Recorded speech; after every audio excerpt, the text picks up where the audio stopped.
ఒక చిన్న గ్రామంలో అర్జున్ అనే యువకుడు ఉండేవాడు. అతనికి మంచి తెలివి ఉంది, కానీ ఒక పెద్ద సమస్య ఉంది. పని చేయడం అంటే అతనికి అస్సలు ఇష్టం ఉండేది కాదు. ఉదయం లేవగానే తల్లి అర్జున్ లేచి ఏదైనా పని చూసుకో నాన్న అని చెప్పేది. అర్జున్ మాత్రం అమ్మా కాసేపు ఆగు, తర్వాత చేస్తాను అని చెప్పి మళ్ళీ నిద్రపోయేవాడు. రోజులు గడిచిపోయాయి. అతని స్నేహితులంతా ఏదో ఒక పని నేర్చుకుంటూ ముందుకు వెళ్తున్నారు. ఒకరు పొలంలో పనిచేస్తుంటే మరొకరు చిన్న వ్యాపారం మొదలుపెట్టాడు. కానీ అర్జున్ మాత్రం ప్రతిరోజు చెట్టు కింద కూర్చుని కాలక్షేపం చేసేవాడు. ఒకరోజు అర్జున్ తండ్రి అతని దగ్గరకు వచ్చి, నువ్వు ఇలా రోజంతా ఖాళీగా ఎందుకు కూర్చుంటున్నావు అని అడిగాడు. అర్జున్ నవ్వుతూ, నాన్న, నాకు ఏ పని చేయాలో తెలియడం లేదు. నాకు సరైన అవకాశం వచ్చినప్పుడు తప్పకుండా చేస్తాను అన్నాడు. తండ్రి ఏమీ అనలేదు. మరుసటి రోజు ఉదయం ఒక చిన్న బుట్టను అర్జున్ చేతిలో పెట్టి, ఈ బుట్ట తీసుకుని మన పొలానికి వెళ్ళు, అక్కడ నీకు ఒక పని ఉంది అన్నాడు. అర్జున్ ఇష్టం లేకుండా పొలానికి వెళ్ళాడు.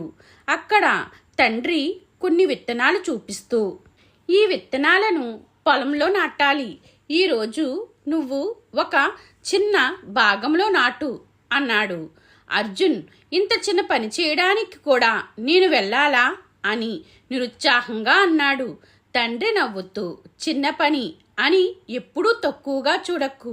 ఒక విత్తనం చిన్నదే, కానీ అది పెద్ద చెట్టుగా మారుతుంది అన్నాడు. ఆ మాట అర్జున్కు కొంచెం ఆలోచన కలిగించింది.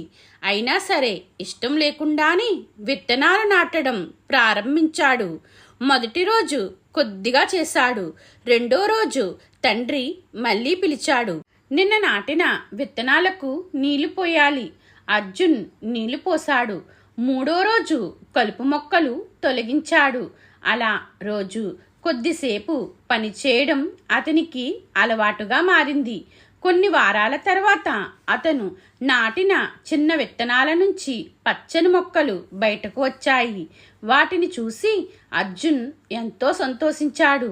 నాన్న, నేను నాటిన విత్తనాలు మొలిచాయి అని ఆనందంగా చెప్పాడు. తండ్రి, అవును, కానీ నువ్వు మొదటి రోజే ఇది చిన్న పని అని వదిలేసి ఉంటే ఈ మొక్కలు కనిపించేవా అని అడిగాడు. అర్జున్ తలదించుకున్నాడు. అప్పుడు అతనికి ఒక విషయం అర్థమైంది. పని చిన్నదా పెద్దదా అనేది ముఖ్యం కాదు, మనం దాన్ని ఎంత శ్రద్ధగా చేస్తున్నామన్నది ముఖ్యం. ఆ రోజు నుంచి అర్జున్ ఖాళీగా కూర్చోవడం మానేశాడు.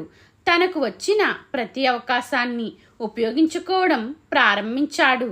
కొంతకాలానికి అతను పొలంలో వ్యవసాయం నేర్చుకున్నాడు. తర్వాత పండ్లను మార్కెట్లో అమ్మడం ప్రారంభించాడు. మొదట చిన్న మొత్తంలో డబ్బు వచ్చింది, కానీ అతను ఆ డబ్బును వృధా చేయకుండా మళ్ళీ తన పనిలో పెట్టుబడి పెట్టాడు. కొన్ని సంవత్సరాల్లో అర్జున్ గ్రామంలో మంచి రైతుగా, చిన్న వ్యాపారిగా పేరు సంపాదించాడు. ఒకరోజు అతని పాత స్నేహితుడు వచ్చి, అర్జున్, నువ్వు ఇంతగా ఎలా ఎదిగావు? మనిద్దరం ఒకేసారి మొదలుపెట్టాం కదా అని అడిగాడు. అర్జున్ చిరునవ్వుతో, నువ్వు అవకాశం కోసం ఎదురుచూశావు, నేను చిన్న పనితో మొదలుపెట్టాను అన్నాడు. తరువాత తన తండ్రి చెప్పిన మాటను గుర్తు చేసుకున్నాడు. ఒక విత్తనం చిన్నదే, కానీ అది పెద్ద చెట్టుగా మారుతుంది. ఈ కథలోని నీతి, ఖాళీగా కూర్చుని అవకాశం కోసం ఎదురు చూడకండి. చిన్న పని అయినా సరే ఈరోజే మొదలు పెట్టండి. కష్టపడుతూ ముందుకు సాగితే చిన్న ప్రయత్నమే ఒకరోజు పెద్ద విజయంగా మారుతుంది.